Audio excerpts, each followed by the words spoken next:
Hey ladies, I'm back.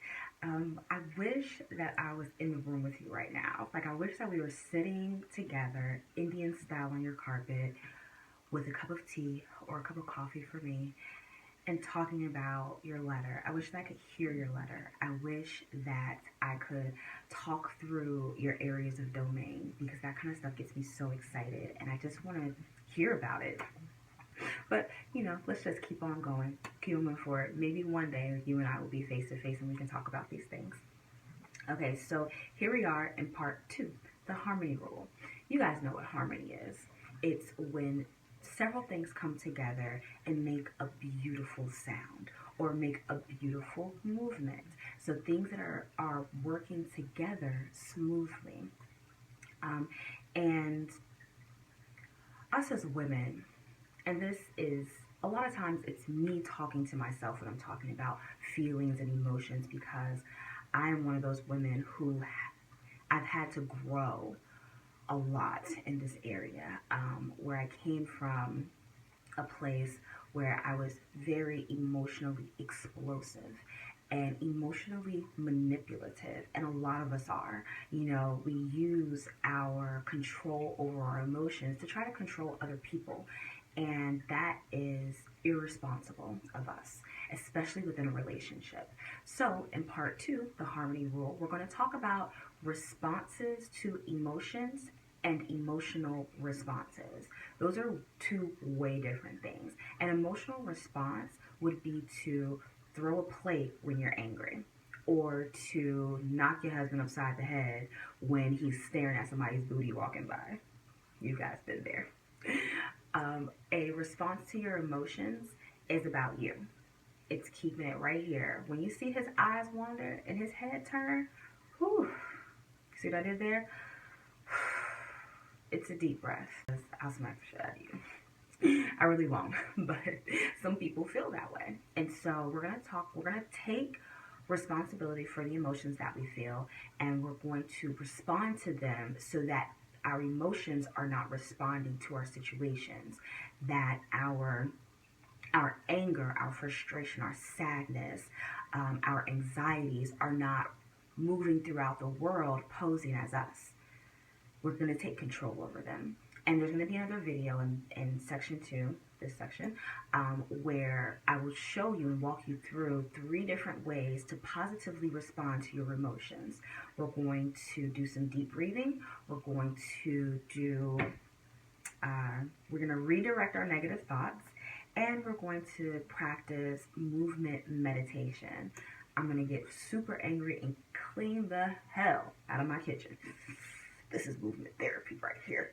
Vacuuming, movement therapy. But that'll be later. I'm gonna have a whole video on that.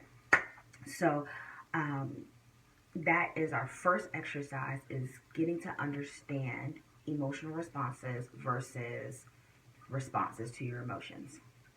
The second exercise is going to be defining or redefining discomfort. So we're going to go back to some of the experiences that we've had with this new information about responding to emotions versus emotional responses. And we're going to start taking responsibility for the things that we've done or we've experienced, because relationships are a two-way road. And this does not mean romantic relationships. When I say relationship, I'm not just talking romance. I'm not just talking that. I'm not just talking the hugs. I'm talking about any type of interactions that we have with other human beings. And so this can be relationship with our sons and daughters, our mothers and fathers, our sisters and brothers, our best friends, our co-workers. Be broad in your understanding of relationship, especially for this exercise. And as you flow through this exercise, I want you to take some of the worst things that have happened to you, things that are in your control. Done. Focus on adulthood. Focus on the things that have happened to you in adulthood that you can see that have happened in your relationships, and try to find responsibility. Here's an example. When let's see. Okay, back in the day when my husband and I were young, we both had incidents of infidelity, and I put so much blame on him. You know, I blamed him for hurting me. I blamed him for being selfish behavior.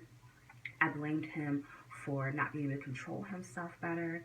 But I never looked at myself. I never looked at how I could have done better to know him, to love him, to be patient with him, to understand that he's a human, and to just take responsibilities for my beliefs, my emotions, my responses, and allowing him to be, allowing him to work through it, to work through his own emotions, because he's a separate human being.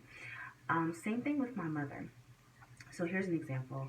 Uh, my mother and I have been through a lot growing up, through my childhood, early adulthood to today. And most of it has been positive, but sometimes my mother and I can get into heated verbal discussions. Not so much anymore because I've taken responsibility for my part that I play in it, but definitely a lot in the past. Even my father and I have been down this road. And at one point in my life, I completely blamed them. It was completely their fault because they were the adult. They were the ones who should have been in control of their actions, and I gave myself a pass because I'm younger. And that's not fair because we are all humans and we all are working through our emotions. But when we take responsibility, then that is when we can see growth. And that is when we can control, we can rule and create harmony. And that's the point. That's the point. So that's the point of being a woman. We are the conductors of harmonious interactions. Hair flip. All right, guys. So go ahead and get started. I wish that we were all just together in a group so we could talk through these things. It's weird talking to the camera and having this type of interaction, but I hope to one day for all of us to be together. So go ahead and get started. And remember that if you ever have any questions, if you ever get stuck on anything or don't understand anything in the workbook, hit me up on Twitter, #I wear the panties, and I'll be sure to get back with you. All right.